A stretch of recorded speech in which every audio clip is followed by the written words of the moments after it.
Kinshasa na biso réalité ya banaki réalité ya banaki no problématique sur formation à gouvernement ezoko balobi l'équipe premier ministre Sama Lukonde akutanaki na président de la République Félix Antoine Tshisekedi Tshilombo na cité ya Union africaine.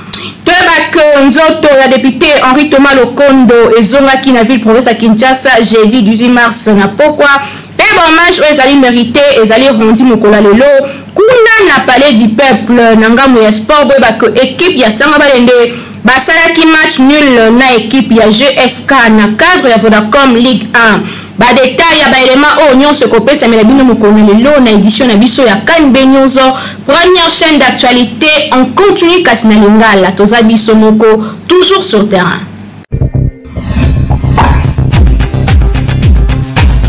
Merci la fidélité et confiance pour passer la KNB News ou informer Kabino toujours d'une manière très professionnelle. Édition les bandits Kato Fongo Yango na Nord Kivu précisément na Beni Wapi 13 personnes bakufaki na affrontement au Salamaki entre ba miliciens Mai na FARDC na côté à Irumu ba rebelle ADF bon levé plusieurs personnes ba dégagnon sowana et salemi na butu ya jeudi et vendredi 19 mars ya lelo Nathan Siata pour na ba commentaire ba combattant ya allié de démocratique Fox ADF ba iko signer lisusu nouvelle attaque moko ya jeudi au 18 mars na village Ndalia na chefferie ya Walese Vonkutu na territoire ya Irumu. Selon société civile locale, Basayan Oyo ba enlevé plusieurs personnes et seulement qu'il y a incursion moko avant intervention ya armée congolaise.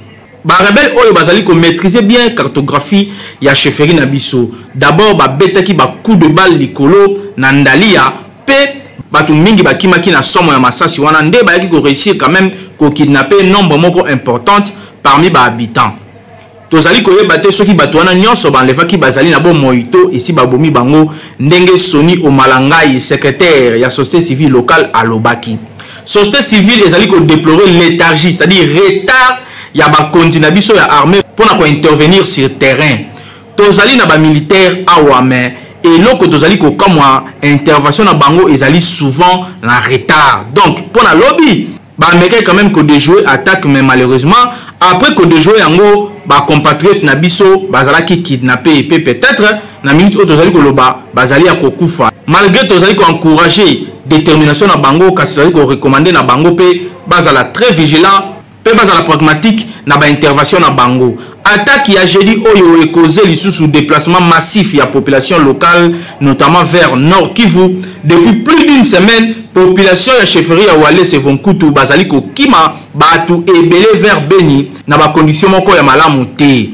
Kasi bazali ko signaler biso peke ba forces armées ya République démocratique du Congo FARDC bazali ko annoncer babomaki 12 miliciens Mai au cours il y a deux attaques simultanées oyo et salemaki na journée ya jeudi 18 mars na Bulongo pe na Lume. Deux communes oyo ezali localisées na secteur ya Ruwenzori na territoire ya Beni na Nord Kivu. Moko ya ba militaire ya FARDC ya kufaki peni balé bazali blessé na kati na bango officier moko selon armée.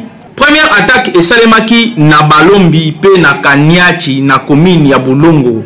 Ba miliciens ba attaquaki en premier position moko ya armée ya régiment 1201 ezalaki na ba 10h heure locale selon porte-parole ya ba opération Sokola 1 lieutenant Anthony Mwalushai.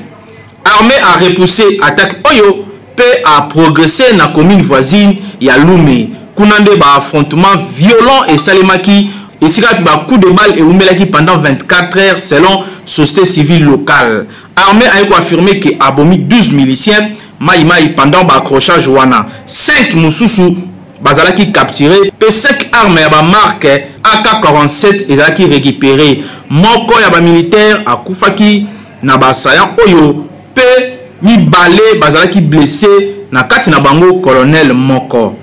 Ezalaki vers 8h ya vendredi ya lelonde calme et zongi na commune ya Lume ndenge et disons Muvuya azali ko préciser oyo wapi azali président ya société civile ya Lume.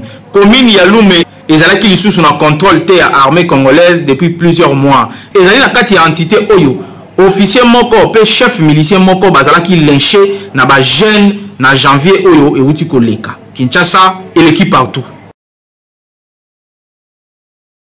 Nalobaki yango de bandeli, Premier ministre Sama Lukonde asolaki na président de la République Félix Antoine Tshisekedi Tshilombo na oetali formation à gouvernement et salemaki lobby na cité Union africaine. Bonjour les détails na élément oyo. Premier ministre Jean-Michel Sama Lukonde a embamaki jeudi 18 mars et paye à président de la République Félix Antoine Tshisekedi Tshilombo na cité Union africaine. Échange entre les deux personnalités ezalaki basé autour de la formation. Il y a gouvernement, il y a union sacrée aux Zélama depuis un mois. Je venais d'avoir un entretien avec le chef de l'État, son Excellence Félix Antoine Tshisekedi. C'est un entretien qui s'est déroulé. Nauti kosolola na chef de l'État Félix Antoine Tshisekedi. Masolo na biso eleki kitoko pe na kimia. Na yango na lingi na lobake. Uta motango tozwaka batango ya masolo ya orientation pour le 15 février tango na solo la kina presse ka ebisaki binoke na bandi ba consultation na ba force politique nyonso oyo baza représenter na Assemblée nationale pe le 22 sima ya kokutana na informateur to bandaki ba consultation solo ba spéculation ezali ebele kasi na lingi ke biso nyonso tozala na kimia to kutanaki na ba regroupement wana nyonso pendant 9 jours. Puis bango nyonso ba réaffirma ki ba soutien na bango na union sacrée de la nation. To pesa ki bango ba condition pour na kozala na gouvernement pe biso pe tozwa ki ba proposition ya ko enrichir programme ya gouvernement ya union sacrée oyo na kozala na esengo ya ko diriger. Sima na yango esengeli to pesa place na ba discussion oyo pona ko mona formation ya gouvernement yango ekozala inclusive na ba couleur politique ebele. Inclusivité yango ezali pe suite ya ba participation ya société civile ya jeunesse pe ya basi oyo esengeli bazala représenter. Esengeli musala esalemaka kitoko. Solo atako soki urgence ezali esengeli ko confondre urgence na précipitation te. Tondimi ke elongo na collaboration ya ba regroupement pe na lingi na rassurer bato nyonso ke ba échange oyo nyonso esalemi na kimia pe bango nyonso ba réaffirmer engagement na bango na union sacrée contrairement ya ba rumeur oyo ezotambola yango na kosenga kimia na population selon ba élément nyonso na pesi esengeli bazala présent na parlement na session oyo kasi pendant que calendrier ya parlement ezobongama biso pe to profiter pona ko élaborer malamu gouvernement tondimi ke na mikolo ezali koya to ko présenter na parlement non seulement gouvernement kasi na programme moko très bien enrichi na ba force politique nyonso oyo to solo la kina bango enrichi par toutes ces forces vives de la nation que nous avons reçues. Déjà 2 rencontres na chef de l'État pour mettre en place gouvernement oyo yemoko abengaki gouvernement de guerriers. Dossier oyo etikali donc en suspense. Kinshasa et l'équipe partout. Conférence épiscopale nationale du Congo 5 ans na Mokuse balancer feuille de route électorale au Bazali Kobenga agenda 2023 ba préciser nanzela a communiquer mokonelelo kezali pour na combattre ba acteurs politiques te kasi nyonso ezali pour l'intérêt à peuple. Beni Mambi apesi bino ba détail. Conférence épiscopale nationale du Congo CENCO et de voilà que lobby jeudi 18 mars 2021 feuille de route électorale comme manaba élection est prévu en 2023. Na kati ya feuille électorale oyo eza na ba activité nyonso ya période préélectorale, électorale na post-électorale, notamment ba campagne ya éducation civique électorale na élaboration ya calendrier électoral citoyen, pe lisusu na observation ya jour ya scrutin. Ba évêque ba réaffirmer avec force engagement na bango ya ko préparer peuple congolais pe ya ko accompagner ba dirigeant na période oyo ezo précédé tenue ya ba élection 2023. Nayango balancer feuille de route électorale ya CENCO oyo eza intitulé agenda 2023 oyo ekomema na série moko ya ba activité planifiée oyo ekozala mené ti février 2024 conformément ya ba étape ya cycle électoral ndenge e déclaraki Abbé Donatien Chaud, le secrétaire général ya Senko. P. Mokolo na lelo Senko a rassuré ba parti na regroupement politique après publication ya feuille de route agenda 2023 que Senko azali feuille de route te pona ko combattre ba acteurs politiques mais plutôt Senko azali programme planifié ya ko mobiliser population autour ya question électorale pour vote na bango et aboutir na pouvoir. P. Bapo na batu oyo bazali ya choix na bango. Il rappela ki Abbé Donatien Choli, Kinshasa, et l'équipe partout. toyebisaki bino yango de bandeli ke nzoto ya honorable Henri Thomas Lokondo oyo akufaki na Afrique du cycle du mars dernier ezongaki na ville province ya Kinshasa mokolo ya jeudi 18 mars na pokwa bona na badetail na élément oyo. Depuis mortel, il y a député national Henri Thomas Lokondo ou akufaki en Afrique du Sud Nicolo Leki ezongaki na Kinshasa mokolo ya jeudi 18 mars na pokwa na aéroport international ya Njili corps ya élu ya Mbandaka et mamaki na délégation munene ya ba députés nationaux conduite na deuxième vice-président ya Assemblée nationale honorable Vital Mandia Zeze oyo azalaki dépêché na Johannesburg pour na organiser réapatriement ya corps ya élu national oyo aweyaki. Selon un programme élaboré dans l'Assemblée nationale, les députés, les sénateurs, le gouvernement, et l'institution de Mboka va rendre dernier hommage à l'honorable Henri Thomas Lokondo. Vendredi 15 mars, il y a l'hôpital en cinquantenaire. Payé à Kokundama mokolo ya dimanche na province ya Équateur na ville ya Mbandaka. Si mayaba hommage o ezali préparé samedi na fief électoral na ye. Ya koyeba ezali que Assemblée nationale est en charge organisation ba funérailles nyonso. Honorable Henri Thomas Lokondo akufaki le 10 mars dernier na Afrique du Sud wapi akindaki pona ba soins de santé na ye. Kasi selon ba source proche élu national oyo ayabaki kokufa na coronavirus tika te molimo na ye epe na kimia.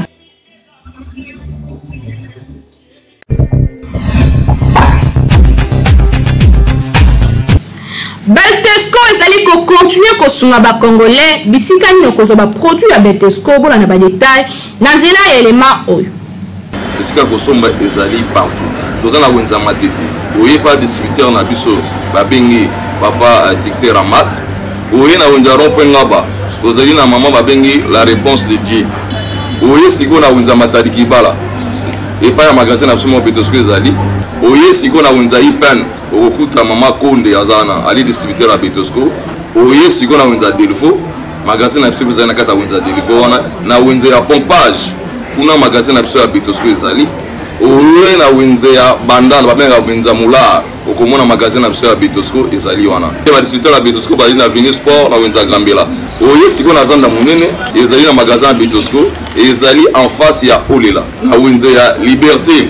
Vous allez na distributeur na biso moko kuna comme na yesele muka ezali côté na mabata ya Ndunda. En tout cas Beltesco vraiment mosungi ya mboka moko te na terrain Kinshasa et l'équipe partout.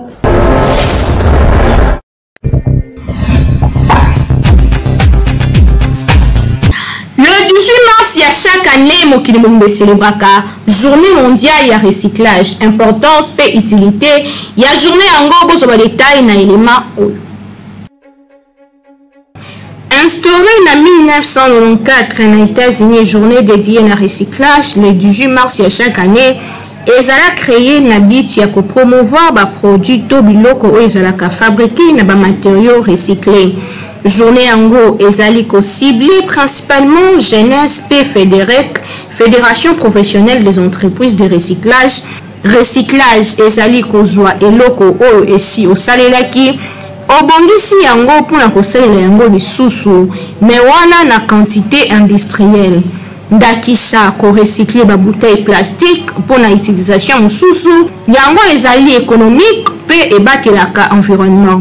Est-ce que boyebi que ba matière rebelle autoboaka na ba foule na biso ezobebisela biso Kinshasa ekoki kozala recycler pe ko servir biso lisusu ndakisa ba bouteille en plastique o etondi na ba rivière pe na environnement na biso ba sachet et même ba appareil électroménager ekoki kozala recycler pe ko sunga biso ko produire ba élément mususu na occasion ya journée mondiale ya recyclage célébrée le 18 mars ya lelo tokosenga na bakonzi ya mboka mingi autorité urbaine ya Kinshasa gouverneur Gentini Ngobila abwaka miso na dossier ya recyclage na cadre ya opération na ye Kinshasa Bopeto po ekoki kosunga biso pe ko faire éviter biso ba inondation otayo ko vivre na ville province ya Kinshasa causé ba déchets ekoki ko battre l'environnement pe ko assainir ville province ya Kinshasa. Kinshasa eleki partout.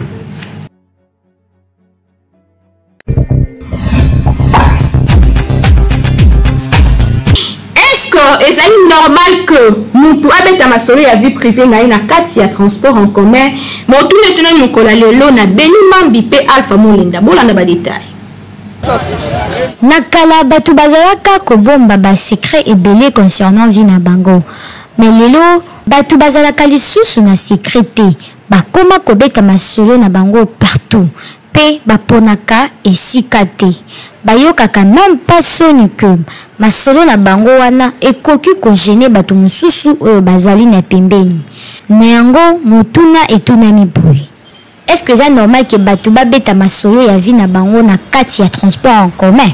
Na kati ya transport pour le transport toza bato ebele oyebite nani aza na kati masolo vi nanga kobeta yango na ndako kobeta na transport bon nakoloba bato baza kati ya transport batika nde bilobalo na kati ya transport ozoma transport tokutana na bato ebele oyebite on sait jamais aza nani ubeza nani ubeza autorité zani na transport metaka transport na yo kende kotozo kende soka nango wana parce que mutu so ebi ide na ete omona ba fimi balé ba fota na transport wa ita sola ngabi mena mobena omona des alliés publics mo bo l'allié de transport il faut que vie privée ko bomba yango mais yo beti yango en public muno sa beso yo kangote et moi ils ma be makasi neti kamunanga na ata mana ndeko na ndo beta na tante to beta yango pasa biso mi bato vandi na kwa moko boy masa vi na ngesa boy na on passer vi na momi na ngaboy mais même on a transport autant na nzela bo beta yango bo ganga pe na transport ça va bien te conseil na besa bango batika neti vi na yo beta yango muno sumto yebito kuta transport vina ngeza bwe na sala bwe na suma sana mo boye bana ku pete we te vina transport eza mabe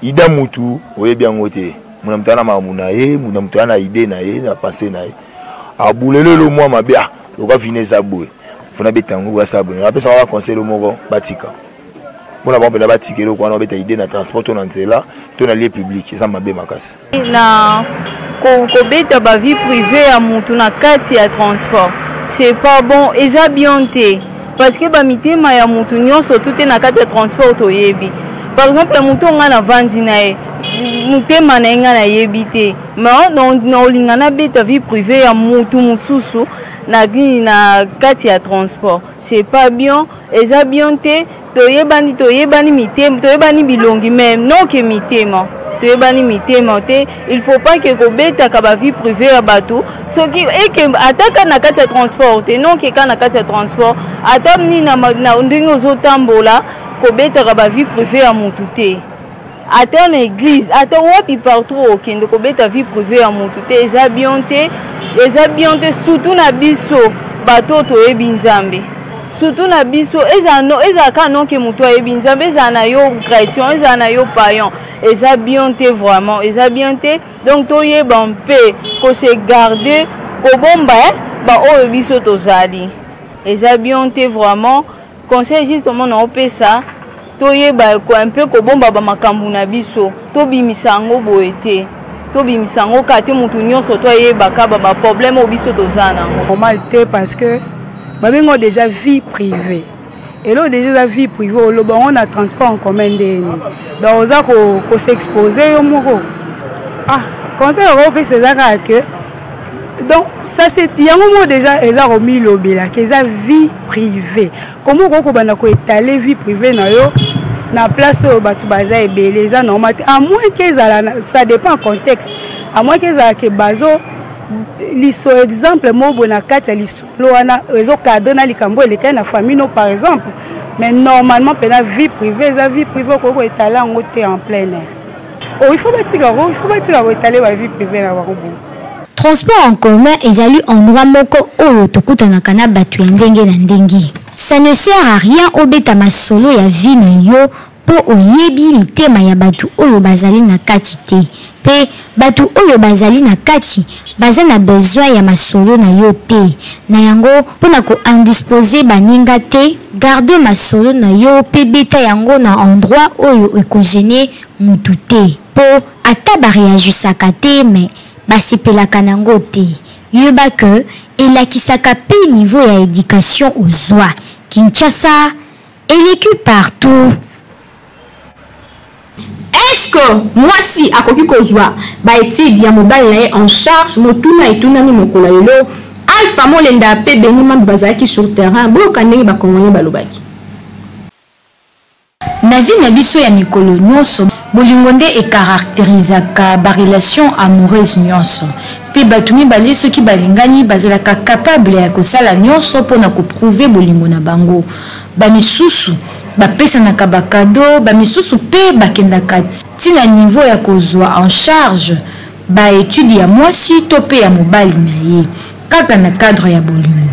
Na yango mutuna etunami boye. Est-ce que ezali normal que mwasi atangisa mobali na ye?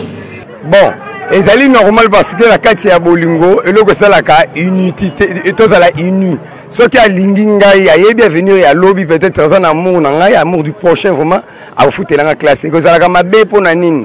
Et comme kamabe bato mosusu mwasi asungi yo bongo na passe.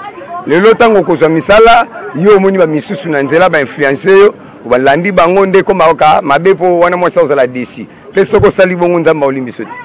Pona ngai conséquence ezate mais rare po kutana mwasi fungoli motema kondima ko futela o ko aider yo. Mais la vie togondi mage mwasi futa nga minerval pona minute yo baloba kete mwasi gotikele commerce te po oteka nyonso. Asa batikela mwasi mombongo. So tikeli mwasi mombongo ça veut dire que oteka nyonso. Yo mobali faut ça tout dans la vie na mamuno sala. Na boya ngo parce que obeta tolo. Abeta tolo que te moi j'ai un garçon na tchako miboy. Ça nga mutu dawo na sale dawo na bapakuna.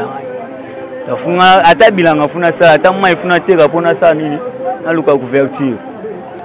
Donc moi ça va foutre mina ouais moi ça va lier sauter na kati ndako. Donc premièrement l'amour c'est du partage d'abord. Tu vois. Même temps après ko aider pas ko aider ngai. C'est-à-dire après ko foutre pas ko foutre la ngai. Donc mais bana le ndo kuma suka faire yo moi un plus boye ba lobela yango. Ça peut se sur 500 francs boye comme a jour na ngapsa que 500 francs. Tu peux $1000 ça va faire moi boulot ce qu'on réussit après ko betre la tout le soir comment besoin pour na ngai. Mais a aider na ngai pour l'amour c'est du partage. Concernant na ko pour la fille va foutre la baïba minerval les ararake bola ke bolinga zara partage au salango par amour ça amour sunga mbali na oto sunga mbali na oto le chose que ça qui pona bolingo ngazo na ngo mabeti mais conseil ko ça bango ke donc so salango par amour bolo bitika ni babilo bala bo sala kana po so c'est à dire que nos débuts en relation nos tina faire on bala ça les autres plus que o kan ça tout voilà peut-être ko sunga pe plus peut-être ko edo mais ça par amour l'amour est réciproque ba o batangi mathématiques ba yebi. Hein? On te baigne symétrie, l'amour est symétrie. Ça dit toute flèche dans le suivi d'une flèche de retour. Pourquoi pas? Bon, il y a un problème des éducations. Les éducations, mon toit a bien éduqué, a bien instruit. Ceux qui même Bible, on dit le bon c'est épaissi, à droite c'est épaissi, gauche c'est battu. Les éducations, il y a un rôle bas. Tant pis, mais mon toit a une bonne éducation. Le vélo, concernant ça, bolingo.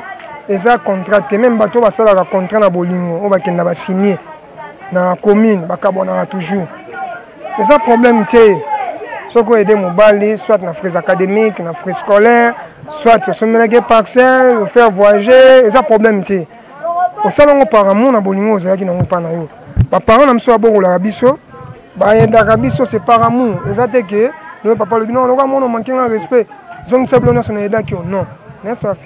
Tout ce qui peut t'arriver, malgré tout, choc à bolingo.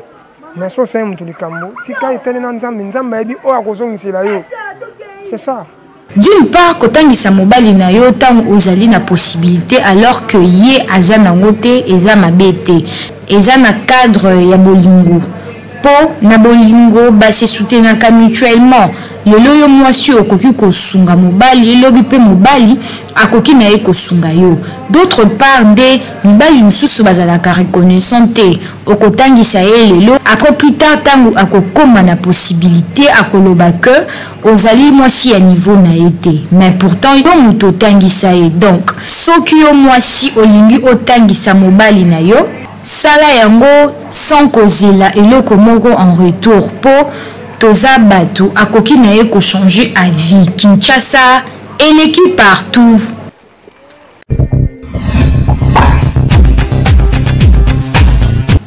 Tosuki sédition lelo na sport na cadre ya championnat national Vodacom Ligue 1 équipe ya Sanga Balende basalaki match nil na équipe ya GSK et salamaki mokolo ya lobi bolanda ba détail na Nathan Siata. Kinshasa oyo babengaka JSK na formation ya Sa Majesté Sanga Balende ya Mbujimai se neutralisaki lobi après midi ya jeudi 18 mars 2021 na score moko vierge ya 0 but partout na match oyo ebetaki na stade de Martyrs ya Pentecôte ya Kinshasa, capitale ya République démocratique du Congo.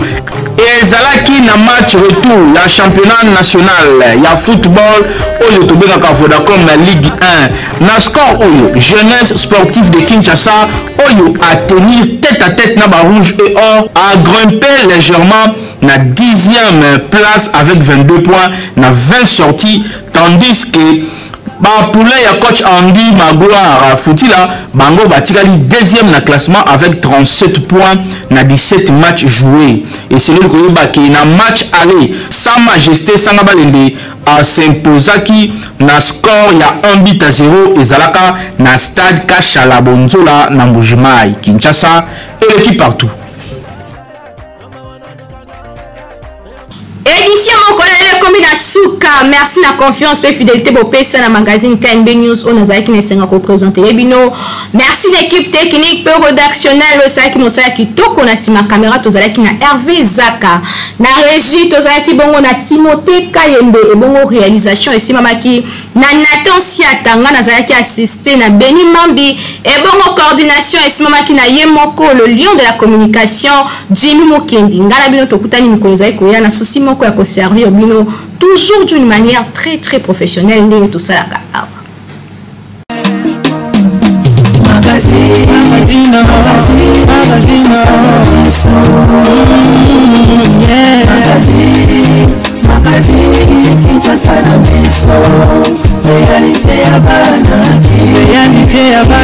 Réalité ya bana kino